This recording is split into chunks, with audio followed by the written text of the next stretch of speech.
Avant le premier mot, il y eut un silence. Pas le silence apaisant d'une nuit étoilée, mais le silence lourd et tendu d'un empire dont le souffle des fers s'étendait sur le monde. Je vous parle de l'Empire romain et du fracas de ses sandales cloutées sur les terres poussiéreuses de la Judée. Dans ce grand bruit de légion et ce murmure froid du pouvoir, une parole a pris racine. Non pas dans un palais de marbre, mais dans le secret d'une bourgade que les cartes d'alors ignoraient presque. Nazareth. Cette parole fut portée par un homme dont les mains connaissaient le grain du bois, la patience de l'outil et l'humble vérité d'une vie simple. Un charpentier. Mais si ses mains façonnaient la matière, son âme, elle, se préparait à en travailler une autre, bien plus délicate et bien plus éternelle. La vôtre. Pour comprendre la lumière d'une parole, vous devez d'abord connaître l'obscurité dans laquelle elle a jailli. La Judée de son temps était une terre brûlée par le soleil et par la fierté, une terre fiévreuse qui murmurait d'anciennes prophéties. Dans les cœurs assoiffés par l'occupation, on attendait un libérateur, on espérait un messie guerrier, une épée de feu pour fendre les chaînes et restaurer la gloire d'un royaume terrestre. Et c'est là, dans cette attente de tonnerre, que s'est levé un murmure. Jésus est apparu. Il n'est pas venu avec une lame pour trancher les corps, mais avec des mots pour ouvrir les cœurs. Ses enseignements n'étaient pas une loi nouvelle gravée dans la pierre, mais une invitation. Une invitation à relire les textes anciens, non plus avec l'intellect seul, mais avec les yeux du cœur. L'héritage de cet homme est un mystère qui défie notre logique. Cet homme, qui n'a jamais tracé une seule ligne sur un parchemin, a vu ses paroles remplir plus de bibliothèques que tous les empereurs de Rome. Cet homme, qui n'a jamais commandé une seule légion, a conquis un empire de conscience qui s'étend bien au-delà des frontières que César pouvait même imaginer. Ce n'est donc pas l'histoire d'une figure lointaine que je vous invite à écouter aujourd'hui. C'est le voyage au cœur de la philosophie d'un sage, dont les paroles continuent de secouer nos certitudes les plus profondes sur ce que sont le pouvoir, la richesse et le sens même de notre passage sur cette terre. Ensemble, nous allons écouter comment l'écho de sa voix peut, encore aujourd'hui, nous apprendre à bâtir notre propre existence. Pour rencontrer le sage, je vous invite d'abord à rencontrer l'homme. Car avant que sa parole ne cherche à façonner les âmes, ses mains, elles, ont appris à façonner le bois et la pierre. Oubliez un instant l'auréole de lumière et imaginez avec moi 30 années de silence. 30 années vécues à Nazareth, où le rythme de sa vie n'était pas celui des miracles, mais celui du soleil, du ciseau sur le bois, du marteau sur la pierre. Il n'est pas descendu d'un nuage, drapé de mystère. Non. Il a grandi sur la terre ocre de Galilée. Il a connu la fatigue du corps après une longue journée de labeur. Il a appris la patience dans la fibre du bois qui résiste avant de céder. Il a appris l'humilité devant la pierre qui se laisse tailler, mais jamais sans effort.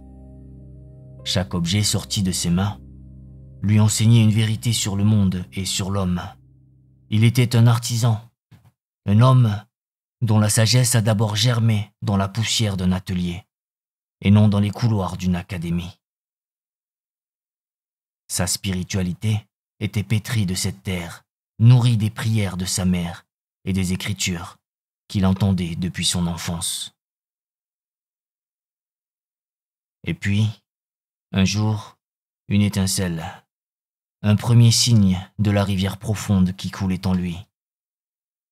À 12 ans, Lors d'un pèlerinage à Jérusalem, il entre dans le temple. Imaginez la scène, le faste du lieu, la solennité des docteurs de la loi, gardiens d'un savoir millénaire, et au milieu d'eux, cet enfant. Mais comprenez bien, il n'est pas venu pour enseigner, il n'est pas venu pour renverser leur savoir. Il est venu pour écouter. Il s'est assis et il a posé des questions. Ces questions n'étaient pas des défis, mais des ponts. Elles ne cherchaient pas à piéger, mais à comprendre. Chaque pourquoi était une clé qu'il tournait doucement dans la serrure de la tradition, non pour la forcer, mais pour en révéler les trésors cachés. En cet instant, il a manifesté la plus haute forme de sagesse, celle qui sait que la vérité ne se possède pas, mais qu'elle se cherche ensemble dans le dialogue et le respect. Ce jour-là, dans le temple, il n'a pas affirmé son autorité. Il a révélé sa méthode, une intelligence du cœur qui interroge pour illuminer. Pourtant, cette lumière fut longue à être perçue par les siens. C'est bien plus tard, lorsque sa parole se fit publique et commença à guérir les âmes, qu'il confia à ses disciples cette vérité amère, cette blessure intime que vous avez peut-être vous-même connue. Il leur dit : « Un prophète n'est méprisé que dans sa patrie, parmi sa parenté et dans sa maison. »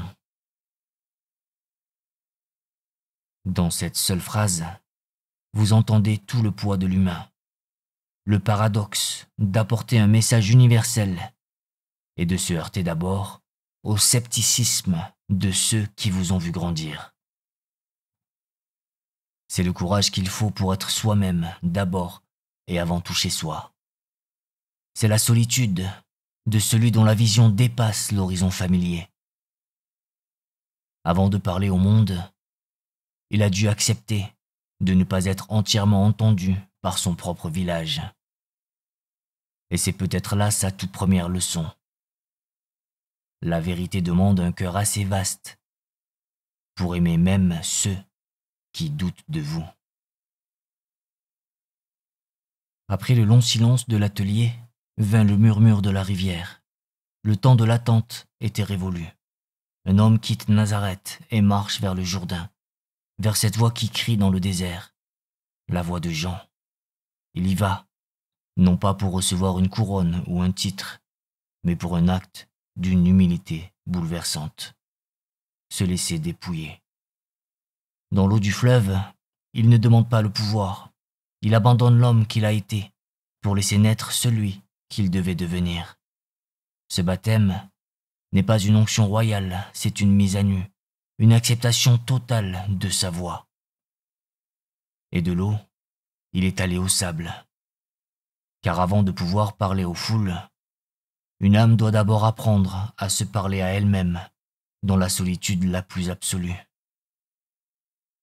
Je vous parle du désert. Le désert est celui redoutable et nécessaire où il n'y a rien pour vous distraire de vous-même. C'est là que l'homme s'est retiré.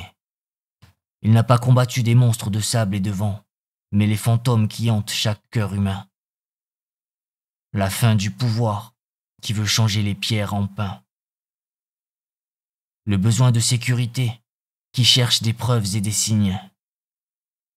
Et la soif de spectacle qui veut éblouir le monde pour être cru. Dans ce silence aride, il a dit non. Non à la facilité, non à la démonstration, non à la domination. Il a forgé sa parole dans le feu de son propre dépouillement. Il en est revenu, non avec un glaive, mais avec une clarté. Une seule et unique idée, si simple et si vertigineuse qu'elle allait changer le cours de la pensée humaine. Aux gens qui attendaient un roi et un territoire, il a commencé à parler du royaume. Mais ce royaume qu'il décrivait n'avait ni frontières, ni armée, ni palais. Ce n'était pas un lieu à conquérir sur une carte. C'était une révolution du regard, un renversement de la perception. Le royaume de Dieu, disait-il, c'est de voir enfin le monde et les autres, non pas tels qu'ils semblent être, mais tels qu'ils sont vraiment, dans leur essence la plus profonde. C'est voir le divin dans le visage de votre voisin. C'est faire advenir la justice par un geste de pardon, ici et maintenant.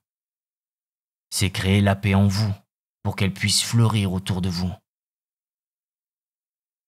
C'était une subversion totale. Il ne fallait plus attendre le ciel, il fallait l'incarner sur la terre. Et un jour, alors que les esprits les plus savants lui demandaient « Quand donc viendra ce royaume? Montre-nous un signe. » Sa réponse a fait trembler les fondations même de la religion et de la politique. Il leur a dit, avec une douceur infinie, « Le royaume de Dieu ne vient pas de manière à frapper les regards. On ne dira pas « il est ici » ou « il est là ». Car voici, le royaume de Dieu est au milieu de vous. » Entendez-vous la puissance de ces mots? Il prend le sacré qui était enfermé dans la pierre d'un temple et le place délicatement entre vos mains. Il n'est plus là-bas, il est ici. Il n'est plus dans le futur, il est dans l'instant présent. Il n'est plus dans un lieu, il est dans le lien qui vous unit les uns aux autres. Le divin n'est plus une destination lointaine, c'est une présence vivante, au-dedans de vous et au milieu de vous. C'est la plus grande invitation qui soit. Celle de cesser de chercher à l'extérieur ce qui a toujours fleuri en secret dans le jardin de votre propre âme.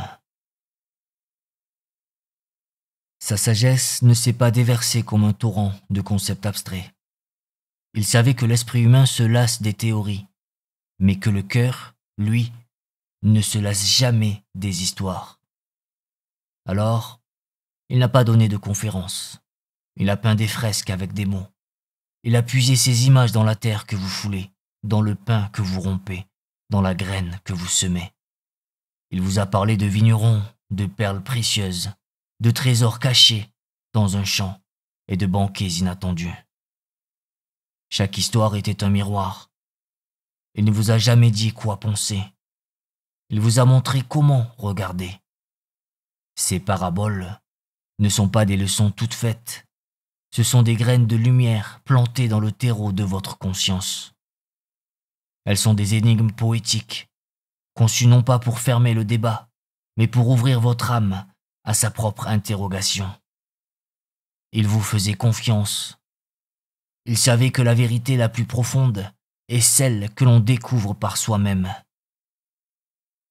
Laissez-moi vous en conter une, peut-être la plus déroutante, la plus essentielle. Un jour, un homme savant, voulant éprouver sa sagesse, lui a posé une question qui nous hante tous. Qui est mon prochain? Jésus n'a pas donné de définition, il a raconté. Un homme voyageait sur une route déserte quand il fut attaqué, dépouillé, battu et laissé pour mort. Un prêtre est passé. Il l'a vu et a poursuivi son chemin. Un lévite, un servant du temple, est passé à son tour. Il l'a vu et lui aussi a poursuivi son chemin. Ces hommes étaient les piliers de la religion, les gardiens de la loi. Mais leur loi ne les a pas arrêtés. Puis est venu un troisième homme, un samaritain, un étranger, un homme que la religion de la victime considérait comme impur, un hérétique. Cet homme, cet autre, a vu le blessé, et son cœur a été saisi de compassion. Il ne s'est pas demandé de quelle tribu était cet homme, ni s'il méritait son aide. Il a vu une souffrance, et cette souffrance est devenue la sienne. Il a pansé ses plaies, l'a transporté jusqu'à une auberge, a payé pour ses soins et a promis de revenir. Alors, se tournant vers l'homme qui l'avait interrogé, Jésus a posé sa propre question. Lequel de ces trois, à ton avis, s'est fait le prochain de celui qui était tombé? Voyez-vous le coup de génie? Le sage ne répond pas à la question posée. Il la retourne. Il la fait éclater. La question n'est plus de savoir qui est mon prochain, comme s'il s'agissait de tracer un cercle autour de ceux qui nous ressemblent. La véritable question, celle qui change une vie, est: de qui vais-je me faire le prochain? La compassion n'a pas de frontières. L'amour ne demande pas de papier d'identité. Et c'est pourquoi, à la fin de tant de ces histoires, il ne disait pas « voilà la leçon ». Non. Il laissait un silence s'installer, un silence fertile, et il disait simplement que celui qui a des oreilles pour entendre, entende. Cette phrase n'est pas une conclusion, c'est une porte. C'est l'invitation la plus respectueuse qui soit. Il ne vous demande pas d'écouter avec vos oreilles de chair, mais avec cette oreille du cœur, la seule capable de percevoir la vibration du vrai. Il ne vous donne pas la clé de l'énigme, il la place dans votre main et vous murmure: c'est à vous de chercher la porte. Un jour, il est monté sur une colline qui dominait le lac, et il s'est assis, comme le font les sages pour offrir ce qu'ils ont de plus précieux. Et il a parlé. Il n'a pas gravé une nouvelle loi dans la pierre, il a semé des paroles de lumière dans les cœurs qui l'écoutaient. Ce jour-là, il a offert au monde la charte de sa philosophie. Et chaque mot était un défi lancé à la logique du monde. Chaque phrase était un renversement. Il a commencé par bénir ceux que le monde oublie. Heureux, vous a-t-il dit, non pas les riches et les satisfaits, mais les pauvres de cœur, ceux dont l'âme est assez vaste pour ne pas être encombrée par l'orgueil. Heureux, non pas les vainqueurs qui célèbrent, mais les affligés, car leur tristesse a creusé en eux un puits assez profond pour accueillir la véritable joie. Heureux les artisans de paix, ceux qui tissent des liens là où d'autres dressent des murs. Par ces mots, il n'offrait pas une récompense future, il révélait une dignité présente. Il a pris ceux que la société place en marge, et il les a assis sur un trône au centre de son royaume. Quelle est la source de cette morale à contre-courant? Quelle est la force qui peut rendre un homme heureux dans le dénuement et puissant dans la douceur? C'est un amour d'une nature différente. Pas l'affection facile que vous réservez à vos amis, ni la passion qui consume et qui parfois s'éteint. Il parlait d'un amour qui est un acte de la volonté, un amour qui est une décision, un amour qui ne dépend pas des mérites de l'autre, mais de la grandeur de celui qui donne. Il est comme le soleil qui offre sa lumière sans distinction, se levant sur les bons comme sur les méchants, ou comme la pluie qui nourrit la terre du juste comme celle de l'injuste. C'est un amour qui ne calcule pas, qui ne marchande pas. Il est, tout simplement. Et c'est de cette source que jaillit la parole la plus difficile, la plus vertigineuse, le sommet de sa pensée, qui aujourd'hui encore nous demande de faire un pas au-delà de nous-mêmes. Il vous a regardé, il m'a regardé, il a regardé l'humanité entière et a dit: vous avez appris qu'il a été dit, tu aimeras ton prochain et tu haïras ton ennemi. Mais moi, je vous dis, aimez vos ennemis et priez pour ceux qui vous persécutent. Arrêtez-vous un instant sur ces mots. N'y voyez pas une simple formule, mais une révolution. Il ne vous demande pas de ressentir de l'affection pour celui qui vous fait du mal. Il vous demande un acte encore plus grand. lui souhaiter le bien. Il vous invite à briser la chaîne sans fin de la vengeance, le cycle de la haine qui se nourrit d'elle-même. C'est l'invitation à désarmer la haine avec la seule arme qui ne blesse jamais, l'amour en action. C'est le chemin étroit, le plus exigeant qui soit, mais le seul qui mène non pas à la défaite de l'autre, mais à la victoire sur notre propre part d'ombre. Nous arrivons au terme de notre chemin ensemble. Si je devais cueillir l'essence du passage de cet homme sur notre terre, je vous la présenterai comme une triple invitation. La première est un voyage vers l'intérieur. Elle vous murmure que le temple le plus sacré n'est pas fait de pierre, mais de conscience. C'est l'invitation à découvrir que le royaume, cette paix profonde et cette justice parfaite, fleurit déjà, en secret, au-dedans de vous. La seconde est une révolution vers l'extérieur. Elle vous propose de bâtir un monde sur une seule et unique loi, l'amour inconditionnel. C'est l'invitation à aimer, non pas parce que l'autre est aimable, mais parce que vous êtes amour. La troisième est un regard vers le bas. Elle vous rappelle que la mesure de votre humanité se trouve dans votre attention aux plus vulnérables.